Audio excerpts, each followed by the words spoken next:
Il est 18h45, je commence mon shift.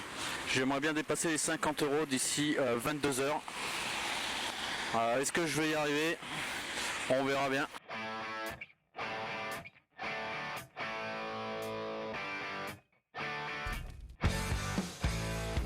Selon des estimations issues de sondages, entre 17 et 21% des adultes en France utilisent une application de livraison de repas à domicile. On estime que 7,5 millions de personnes commandent régulièrement sur Uber Eats, qu'il est possible de commander un repas via une appli dans toutes les villes de plus de 20 000 habitants, et qu'un tiers des établissements de restauration proposent la livraison via Uber Eats, Deliveroo et compagnie.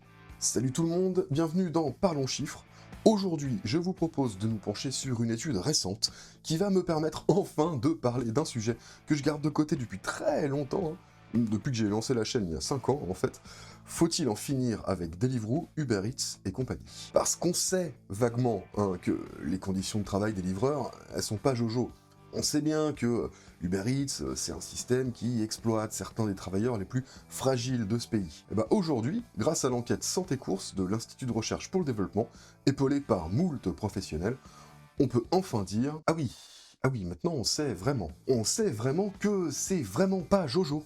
Il n'y a qu'à faire un petit portrait robot des livreurs pour s'en rendre compte. Un livreur Uber Eats, c'est un homme de moins de 35 ans, né à l'étranger. 2 tiers d'entre eux sont en situation irrégulière. Ce sont des immigrés sans titre de séjour. D'ailleurs, pour preuve de la pénibilité et de la situation précaire de ces travailleurs, 91% des livreurs qui n'ont pas de titre de séjour affirment que si leur situation était régularisée, ils arrêteraient leur activité Deliveroo Uber Eats. Ou en tout cas, ils ne souhaiteraient pas continuer cette activité à temps plein. Un livreur, ça travaille 6 ou 7 jours par semaine, 63 heures par semaine, ça prend 15 jours de vacances par an pour gagner 1480 euros brut, soit 5,83 € brut par heure. A noter que près des 3 quarts des livreurs travaillent en louant un compte. Ils passent par des prête-noms qui possèdent le compte Uber Eats et qui leur sous-louent pour 528 € par mois en moyenne. Un livreur parcourt en moyenne 833 km par mois, et ce chiffre ne prend pas en compte les trajets de retour à leur point d'attente. Les livreurs sont en moins bonne santé que le reste de la population active, et ils perçoivent que leur santé s'est dégradée depuis qu'ils ont commencé leur activité. Ils sont surtout exposés à des problèmes urogénitaux, typiques d'une activité intense du vélo, la selle ça appuie fort sur la zone, et c'est aggravé par le fait qu'un livreur ça passe sa journée dehors, et que c'est pas pratique pour pisser dehors. Les restos les laissent pas utiliser leurs toilettes par exemple, et on manque de toilettes publiques dans beaucoup de villes. Ils ont des problèmes musculo-squelettiques, surtout dans le bas du dos, des problèmes de sommeil, des maux de tête, une fatigue chronique. Évidemment, les livreurs en situation irrégulière et ceux qui louent leur compte Uber Eats pour travailler sont davantage exposés à tous ces troubles, en plus d'un état de stress général beaucoup plus présent chez eux. Un tiers des livreurs n'a aucune protection sociale, aucune couverture maladie, et un autre tiers est bénéficiaire de l'AME, l'aide médicale d'État pour les personnes en situation irrégulière. J'oubliais aussi, comme tous les travailleurs en extérieur, ils sont plus exposés à des risques d'accidents du travail. Comme toutes les personnes non blanches, ils sont plus exposés à de la discrimination, à de la violence ou au harcèlement de la police, à des faits de violence de la part des restaurateurs, comme des clients qui livrent. Voilà, ça c'était pour vous mettre en appétit, parce qu'il y a encore beaucoup de choses à dire. Aujourd'hui, on va parler travail de plateforme, lobbying, exploitation des plus fragiles, organisation de l'économie et responsabilité individuelle versus responsabilité collective. On va très peu parler de bouffe, en vrai, parce que c'est pas en chiffres. Ça fait longtemps que j'ai envie de parler de ce sujet, en réalité. En fait, j'ai même retrouvé la liste des idées que j'avais eues en lançant la chaîne il y a 5 ans, et l'ubérisation c'était déjà dessus, au tout début. Mais c'est un sujet compliqué, pour lequel on manquait cruellement d'infos sérieuses. Aujourd'hui, grâce à une étude de l'IRD, accompagnée par une foultitude de professionnels, on a enfin de la bonne data. L'étude Santé Course, c'est la première étude quantitative qui s'intéresse aux livreurs de repas ubérisés. Les équipes de chercheurs se sont associées avec des maisons des livreurs à Paris, à Bordeaux, qui sont des lieux de repos, d'information pour les livreurs, qui leur permettent de s'informer sur leurs droits, de les accompagner dans des démarches administratives, des démarches de la vie quotidienne, leur permettre d'échanger entre eux, de créer du collectif, etc. L'enquête s'est donc déroulée à Paris et à Bordeaux, et ce sont pas moins de 1004 livreurs qui ont été interrogés. 519 à Paris, 485 à Bordeaux.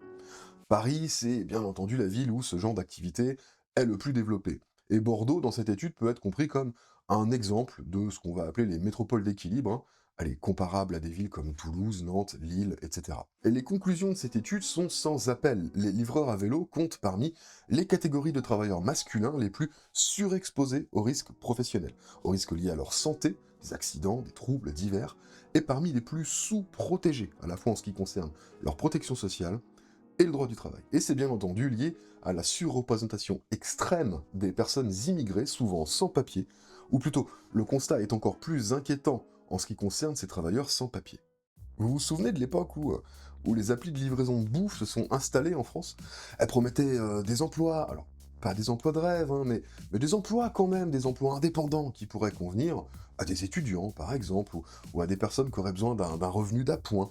La réalité, on l'a vu depuis, hein, est que si au début ces profils-là ont existé parmi les livreurs à vélo, hein, bah ils ont fait long feu, ils ont rapidement arrêté, ils ont rapidement été remplacés par une main-d'œuvre beaucoup plus exploitable, car beaucoup plus contrainte. Alors je dis arrêter, mais en vrai, Uber, Deliveroo, etc. appliquent des conditions d'activité tellement ubuesques et un flicage de leurs livreurs tellement orwellien que c'est pas tant qu'ils sont partis, ces profils plus favorisés, entre gros guillemets, hein, c'est qu'ils ont été poussés vers la sortie. Uber et Deliveroo, ils appliquent en effet un contrôle algorithmique de leurs livreurs, se permettant de déconnecter. Alors, c'est le terme technique pour dire virer, hein, temporairement, définitivement. On dit plus virer, on dit déconnecter dans le monde merveilleux de l'ubérisation. Ils se permettent de déconnecter des livreurs parce qu'ils ne suivent pas les directives.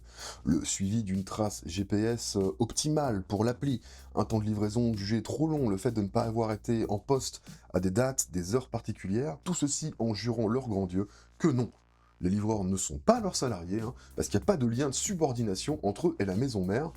On croit rêver.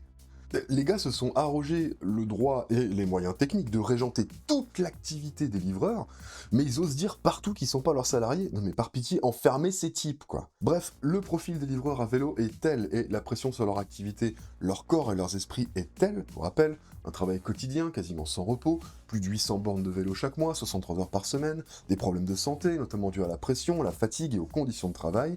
Tout ça m'amène à me poser une question. Comment est-ce qu'on est passé d'une économie de service à une économie de serviteurs? C'est pas pour rien que dans les articles que j'ai pu lire à propos de cette étude, des propos comme catastrophe sanitaire, exploitation, voire esclavage moderne. Alors, qu'est-ce que le travail ubérisé fait au corps des travailleurs, à la société dans son ensemble, et est-ce qu'il faut débrancher cette saloperie?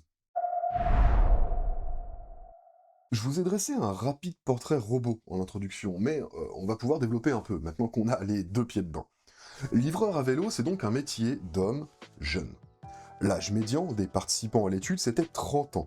Hein. Seuls 15,5% avaient moins de 18 ans et 18,6% avaient plus de 35 ans. Autant dire que c'est pas un métier dans lequel on fait de vieux os. C'est un métier d'homme jeune, et pas n'importe quels hommes jeunes. La statistique, elle est folle, mais 98% des livreurs qui ont été interrogés dans le cadre de l'étude étaient des immigrés. 1,2% des descendants d'immigrés, et seuls 0,9% n'étaient ni immigrés ni descendants d'immigrés. Immigrés dans l'étude, ça voulait dire que la personne était née à l'étranger. Descendant d'immigrés, donc, un parent au moins était né à l'étranger. C'est un peu différent de la définition de l'INSEE, donc ça valait le coup de préciser. Les trois quarts des livreurs sont nés sur le continent africain, avec dans le détail 55% qui proviennent d'Afrique de l'Ouest, 17% d'Afrique du Nord et 5% d'une autre région du continent. Les personnes nées en Asie sont aussi fortement représentées, 16,5% en moyenne, mais c'est surtout à Paris que cette population est importante. C'est 3 livreurs sur 10, et la plupart proviennent du Bangladesh.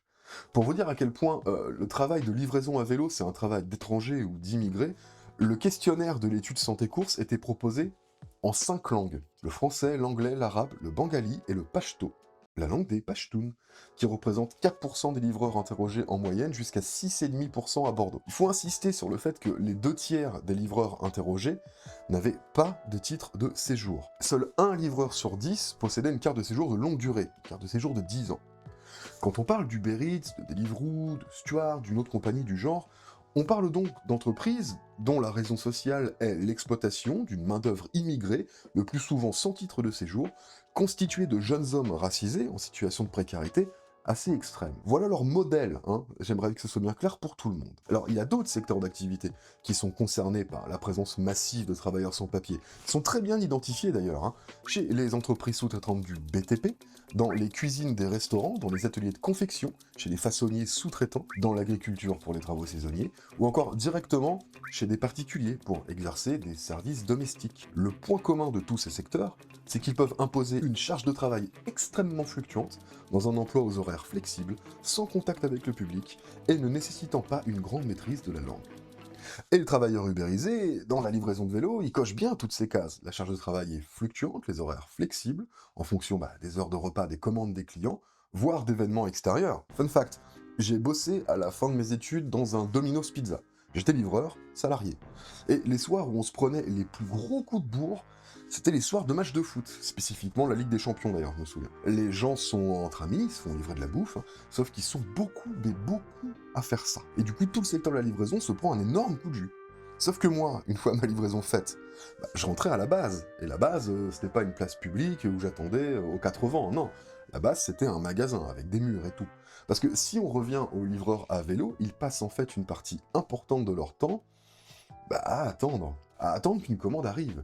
C'est comme être d'astreinte en permanence. Les secteurs qui embauchent beaucoup de personnes sans papier vont nécessiter généralement peu de contact avec le public et peu de maîtrise de la langue. Et si vous vous dites que, quand même, les livreurs ils sont en contact avec le public, je vous inviterai à observer la prochaine fois que vous en verrez. Ils sont surtout en contact entre eux, à leur point de rassemblement, leur point d'attente. Ils parlent en fait très peu avec les restaurateurs et très peu avec les clients. L'appli, elle est paramétrable, elle permet d'afficher dans la langue de son choix. Si le livreur n'est pas à l'aise avec le français, il se met en pachto, peut-être pas en pachto. Savoir dire bonjour, au revoir, voilà votre commande, en fait, ça suffit amplement. Et le fait de passer par une appli où tout est plus ou moins automatisé, ça va permettre de déshumaniser assez le contact entre les différents acteurs de la transaction, pour qu'on se permette de négliger le livreur presque totalement. Comme avec un esclave, ou allez, si vous trouvez le mot trop dur, comme avec un serviteur, au temps béni des colonies. Et comme dans tout emploi de serviteur, corvéable à merci, notamment du fait de l'embauche massive de travailleurs sans papier, on y travaille pour des clopinettes. En moyenne, les livreurs gagnent 1480 € par mois. Brut. J'ai regardé pour comparaison, c'est à peu près le même niveau que le SMIC.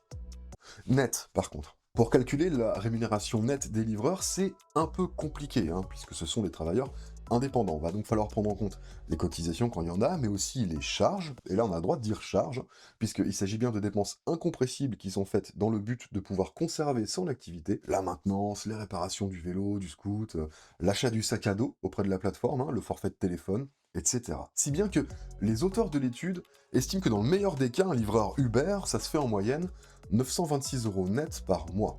J'ai dit le meilleur des cas. Le meilleur des cas, c'est quand il s'agit d'un livreur en véhicule motorisé, propriétaire de son compte. Ça peut même monter un peu plus haut. L'étude montre que les livreurs bordelais peuvent gagner davantage. Il y a plein de paramètres qui rentrent en compte, je vous laisserai aller regarder dans l'étude. Sinon, en vrai, la moyenne, ce serait plutôt aux alentours de 880 € net par mois. Et notamment à cause d'un phénomène massif, dont vous avez sûrement entendu parler, la location de compte. Question. Comment vous faites quand vous êtes en France en situation irrégulière, que vous n'avez pas de papier et que vous voulez vous faire un billet en travaillant comme livreur à vélo? Alors que pour ouvrir un compte Uber ou Deliveroo, on va justement vous demander des papiers. Le néolibéralisme a trouvé une réponse à cette question. Vous allez louer un compte à une tierce personne. Il existe donc un marché où des personnes, avec des papiers en règle et tout, vont ouvrir des comptes livreurs sur une application, pas dans le but de livrer des trucs, mais de sous-louer ce compte à quelqu'un dans le besoin. De lui louer l'accès à un moyen de subsistance, quoi. Alors déjà, c'est un beau projet, sans déconner, les gars, mais devinez combien ça se loue en moyenne, un compte? 528 € par mois. En moyenne, les livreurs qui ne sont pas propriétaires de leur compte, et ils sont nombreux, les 3/4 en réalité, et même plus de 80% à Paris, doivent reverser 528 € chaque mois à leurs généreux pourvoyeurs de compte. Alors dans le détail, c'est plus cher à Bordeaux, 587 € en moyenne pour un compte Uber Eats, 535 pour un Deliveroo, alors qu'à Paris, c'est plutôt 480 balles pour un Uber, 606 pour un Deliveroo. La location du compte, c'est donc plus du tiers du revenu brut du livreur. Je vais pas tourner autour du pot, ça s'appelle du racket, ça. De l'extorsion de fonds. Ça s'appelle être un profiteur de misère. Ça s'appelle être une grosse merde, t'as compris? Et tout ça fait au final que le salaire moyen d'un livreur qui va louer son compte se situe plutôt entre 777 et 855 euros, selon le type de véhicule qu'il utilise, la ville où il est, etc. On va faire quelques petits calculs vite fait, parce que des sommes pareilles, pour le temps que les livreurs passent au travail, c'est juste un putain de scandale. En moyenne, les livreurs vont bosser 63 heures par semaine, 6 ou 7 jours par semaine, pendant 11 à 12 mois de l'année. Les auteurs de l'étude ont calculé le revenu brut horaire, et c'est donc 5,44 € pour les livreurs parisiens, 6,23 € pour les livreurs bordelais. Et ça, c'est la moitié du SMIC. Tout ça pour un travail extrêmement pénible, qui va leur occasionner beaucoup de troubles, des TMS, des problèmes de sommeil, des problèmes urogénitaux, j'en ai parlé, ou des interactions pas forcément très sympatoches avec la police. Les 2/3 des livreurs disent avoir été contrôlés au moins une fois dans l'année par les flics, 1/5 dit avoir été victime de discrimination pendant ce contrôle, 15% d'agression verbale de la part d'un policier ou d'une policière. Ils travaillent exposés aux aléas du climat, sans possibilité d'aller aux toilettes, exposés aux humeurs des clients, des restaurateurs. 80% des livreurs disent avoir déjà été insultés par un client. Les 2/3 par une personne qui travaillait dans un resto. Donc, il y a des gens qui font appel à un serviteur dans une précarité extrême parce qu'ils ont la flemme de bouger leur gros cul et de se faire eux-mêmes à bouffer. Le mec vient, il se fait agresser en prime. Non, c'est super. Non, changez rien surtout. Tout va très bien. Bon, une classe de travailleurs exploités tenus de louer leur force de travail sans posséder les moyens de production, et là, sans même posséder les moyens de louer directement leur force de travail d'ailleurs, tant et si bien qu'ils doivent passer par un prête-nom, ça vous rappelle forcément quelque chose. Et oui, c'est bien lui, c'est notre bon vieux prolétariat.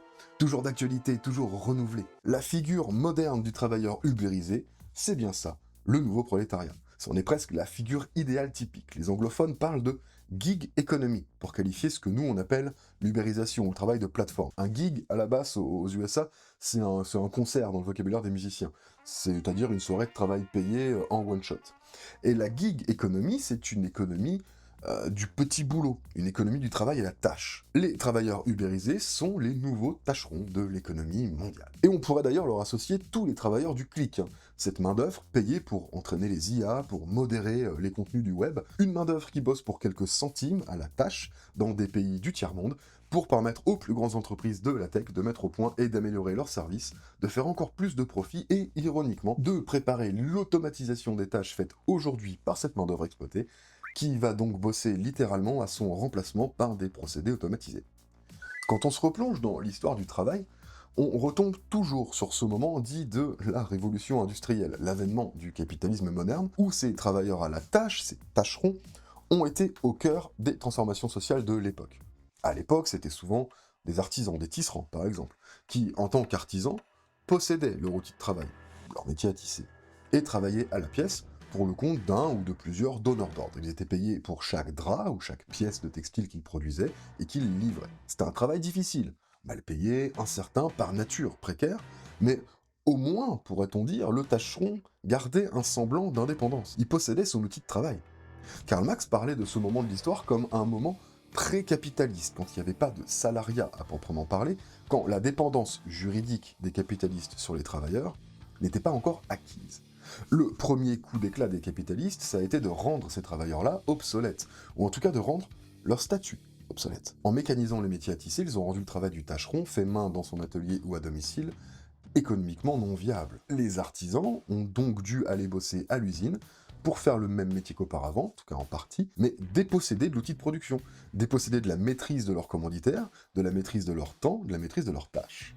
En leur versant un salaire et en ne les payant plus à la pièce, on a déconnecté aussi leur subsistance de leur production concrète. Ils étaient plus drapiers ou fileurs, pour reprendre l'exemple du textile, ils étaient devenus des ouvriers. Reprenons notre travailleur ubérisé. Pour parler comme Marx, il se retrouve dans ce même moment pré-capitaliste que les travailleurs à la pièce pendant la révolution industrielle. Tout comme les artisans drapiers étaient des travailleurs indépendants qui ne dépendaient pas juridiquement de leur commanditaire tout en étant dépendants d'eux économiquement, d'où le danger des monopoles, mais passons, le livreur à vélo, il ne dépend pas juridiquement d'Uber ou de Deliveroo. Par contre, il est placé dans une dépendance économique extrême, pour au moins deux raisons. Sa position précaire, extrêmement précaire dans l'ordre économique, on l'a dit, des jeunes hommes immigrés sans titre de séjour qui pour la plupart tirent l'intégralité de leurs revenus de leur activité de livraison, et deuxièmement, la dépendance technologique aux applications, qui sont sous contrôle total et très opaque de leurs propriétaires. Il faut ajouter qu'Uber et compagnie ont beau jeu de dire qu'ils ne sont que des intermédiaires entre des clients et des restos. Ce qu'ils oublient de dire, c'est que leur véritable rôle dans cette histoire-là, c'est que c'est eux qui organisent le marché. Sans leurs applis, le marché de la livraison, il s'effondre. En tout cas, il se réduit à peau de chagrin. C'est-à-dire comme il l'était avant, avec une offre réduite, puisque tout l'atout de ces plateformes-là a été de permettre aux fabricants de bouffe, en gros, de livrer sans entretenir une flotte de livreurs salariés. Et c'est cette dépendance économique totale et cette position d'organisateur du marché qui a pesé dans la balance quand plusieurs décisions de justice ont statué sur le fait que les livreurs ubérisés n'étaient en réalité pas des vrais travailleurs indépendants. Ils étaient des salariés déguisés. Et des décisions de justice, il y en a eu plusieurs. Une première décision de la Cour de cassation en France en 2020, une seconde en 2023, avait requalifié les soi-disant indépendants en salariés à la faveur d'un lien de subordination manifeste entre la société Uber et des chauffeurs de VTC à l'époque. La justice belge a statué également en juin 2025.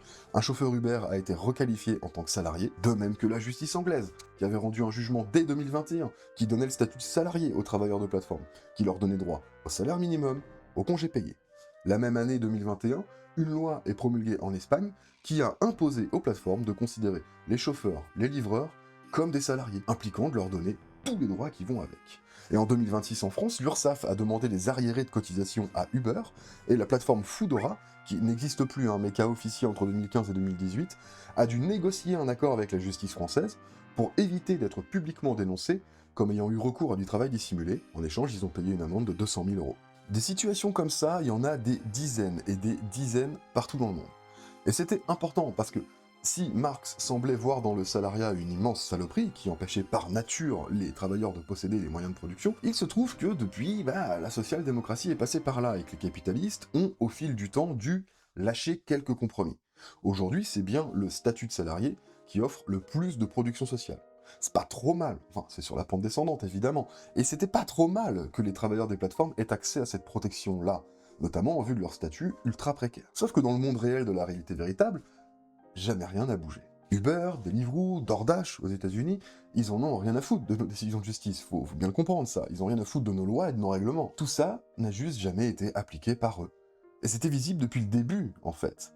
Quand Uber a voulu s'implanter en France, l'entreprise a commencé par mettre quelques voitures concurrentes à des taxis à Paris, puis dans les plus grandes villes. C'était à la limite du légal, parce que transporter des personnes en bagnole, c'est un truc hyper régulé à l'époque. Ils étaient pas dans les clous, avec leurs quelques chauffeurs indépendants qui n'avaient pas payé leur licence. Et puis en 2014, Uber s'est lancé dans une sorte de Airbnb du taxi, avec un truc qui s'appelait Uber Pop.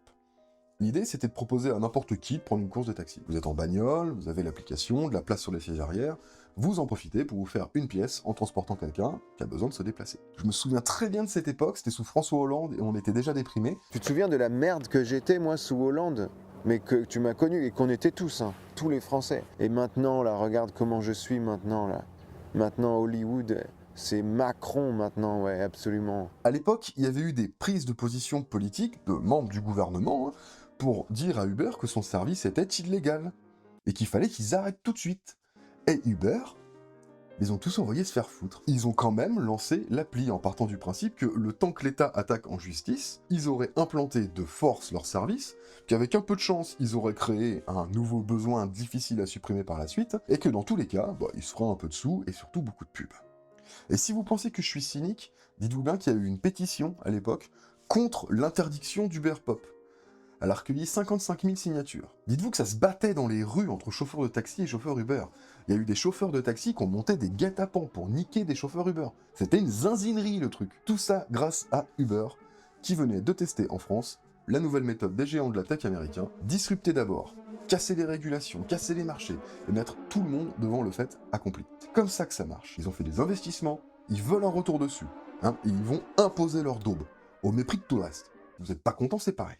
Et heureusement pour eux, en France, à cette époque d'Uber Pop, ils ont fait la rencontre d'un petit gars qui officiait dans les coulisses de l'Élysée et qui allait devenir le champion dont ils avaient besoin.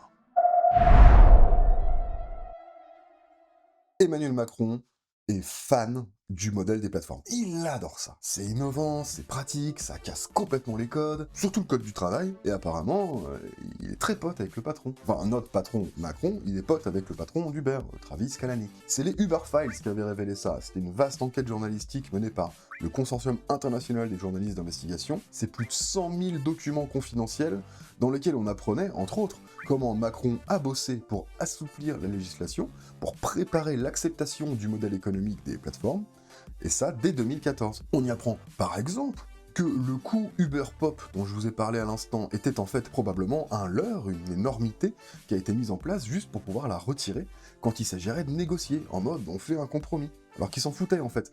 L'important c'était de négocier une loi en leur faveur en général. Et en l'occurrence, Uber Pop a été abandonné en échange d'un abaissement des exigences pour avoir une licence de chauffeur de VTC en France. Les Uber Files, ça raconte comment Macron a rencontré à de très nombreuses reprises l'ancien PDG de la boîte, Kalanick, des lobbyistes, que ça s'est changé des mots doux, etc.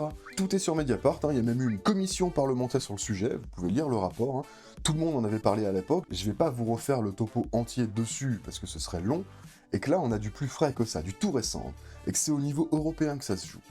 Et ça, j'aimerais plus vous en parler.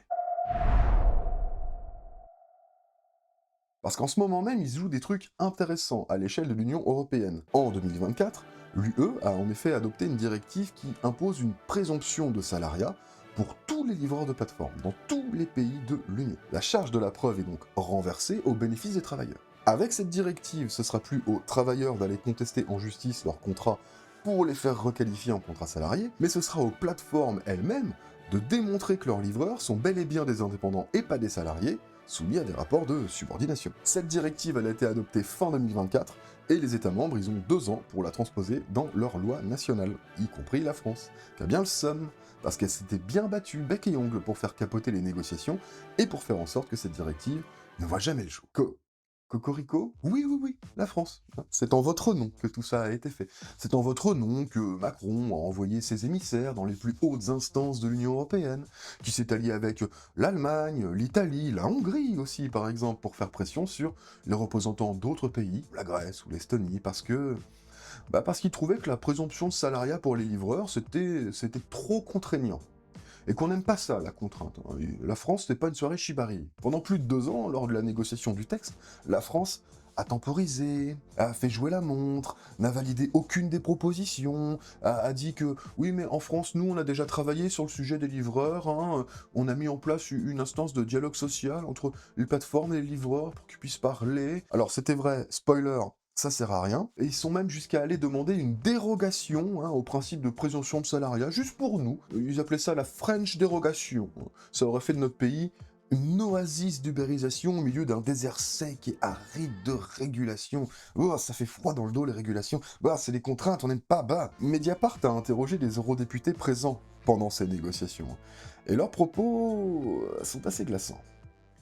Les Français ont été de véritables brutes pendant les négociations, rapporte la députée néerlandaise Kim van Sparentak. Les travailleurs de plateforme sont parmi les plus précaires de France, et Macron pense que les gens doivent se débrouiller seuls. C'est navrant et c'est décevant pour l'Europe. Le lobbying qui a été exercé autour de cette directive dépasse tout ce que j'ai connu. Il a été diabolique, rapportait encore Dennis Radke, un eurodéputé allemand. Dites-vous bien que parmi les eurodéputés français, beaucoup n'ont pas compris cet entêtement des négociateurs envoyés par l'Élysée. Pour preuve, il y a même 20 députés macronistes au Parlement européen qui ont voté pour la directive, contre l'avis de Macron donc. Parce que c'est bien de Macron dont il s'agit ici. C'est lui qui, en sous-main, a opéré pour favoriser les intérêts des plateformes, et apparemment tout spécialement de Uber d'ailleurs, dont il est très très proche, CF, les Uber Files. Au final, la directive européenne va aller moins loin que ce qui était prévu au début. Merci la France, cocorico. Et au lieu d'avoir un cadre harmonisé dans toute l'Union, les États vont avoir des marges d'interprétation pour transposer la directive dans leur loi nationale. Notamment, la requalification des travailleurs des plateformes en tant que salariés n'est plus automatique.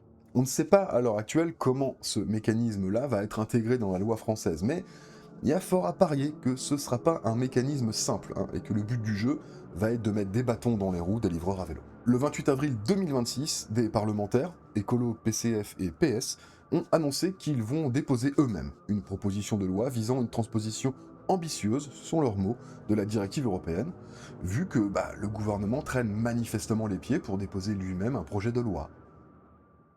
Ce dont il a l'obligation. Alors comment conclure?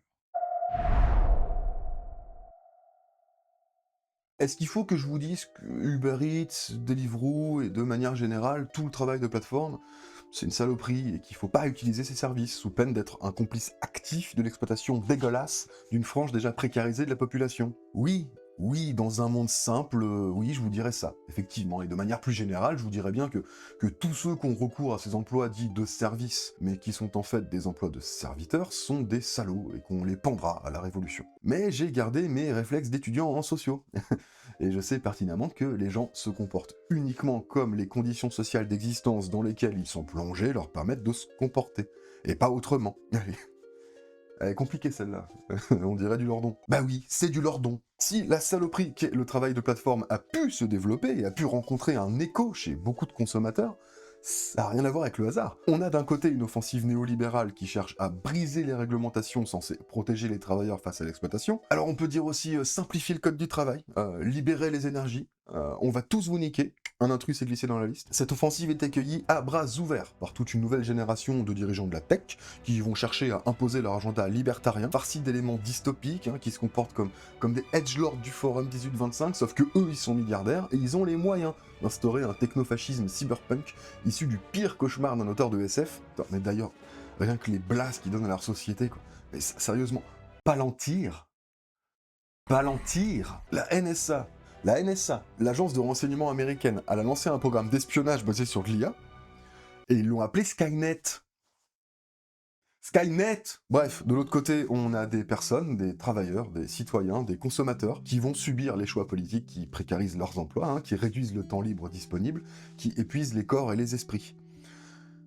Et au milieu de tout ça, moi je débarquerai en disant que les gens ils ont qu'à se bouger le fiac, à cuisiner eux-mêmes quand ils rentrent chez eux épuisés de leurs deux boulots. Quand ils vivent dans des conditions indignes, avec parfois même pas d'espace cuisine, dans leurs appartements insalubres. Alors oui, je l'ai dit plus tôt dans la vidéo qu'il fallait plutôt se bouger le fiac, mais ça s'adressait surtout aux bourgeois qui vont utiliser ces applis-là par facilité, parce que, vu les prix pratiqués sur ces machins-là, je comprends pas comment c'est pas resté cantonné au monde merveilleux de la bourgeoisie, celui qui va pas rechigner à payer 3 fois trop cher tout ce qu'il achète et qui trouve charmant d'avoir des petites mains qui font tout pour eux. Sauf qu'on se rend compte quand on observe les études disponibles que la clientèle de ces applis, elle se résume pas à la bourgeoisie. Il y a toutes les couches sociales, et surtout il y a énormément de jeunes. Et ça veut dire forcément que parmi les utilisateurs de cette main-d'œuvre exploitée, il y a aussi d'autres travailleurs exploités. C'est tragique, en fait. Mais comme ça passe par une appli rigolote, j'imagine que ça va. Dans la tête de plein de gens, ça reste bon enfant, et puis merde, quoi, ça donne des emplois à des gens qui n'en avaient pas, c'est presque une bonne action, en fait. Alors non. Si on en est arrivé là, c'est à cause de l'organisation économique de la société, vous comprenez bien, qui va rendre possible ce genre de prédation. Changer l'ordre économique, ces applis n'existent plus. Alors sans vouloir écarter totalement la notion de responsabilité individuelle dans ce désastre humain, vous voyez bien que ça va plus loin que ça. Si on résume, on a affaire à des organisations technocratiques qui exploitent de la main-d'œuvre précarisée, souvent sans papier, donc sans protection aucune, et qui va les livrer à la merci de la loi du marché, tout ça pour des rémunérations misérables. On a fait revenir les travailleurs à la pièce du fin fond du 19e siècle. Cette exploitation, elle a des conséquences sur les corps, sur les esprits de ces travailleurs. Et ces travailleurs, ils sont nombreux, ils sont 100 000 environ, rien qu'en France.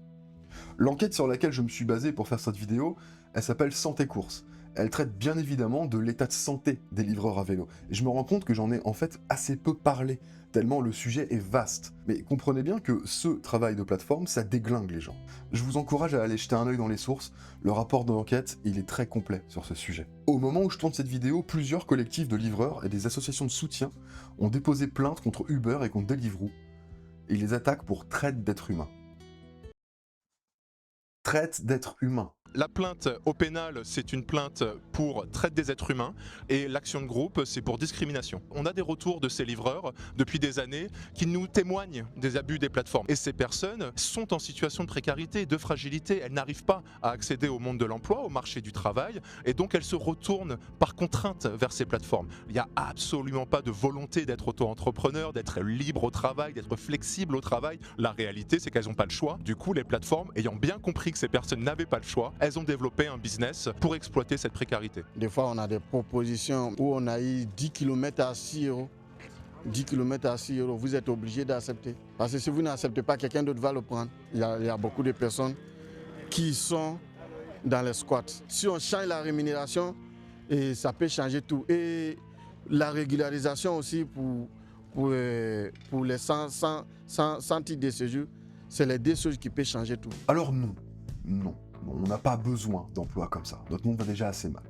Voilà ce que j'en dis. On n'a pas besoin d'une économie de serviteurs. Régulariser les livreurs pour qu'ils puissent arrêter de faire ça. Nous, on se revoit bientôt pour une prochaine vidéo. Ciao. Yeah.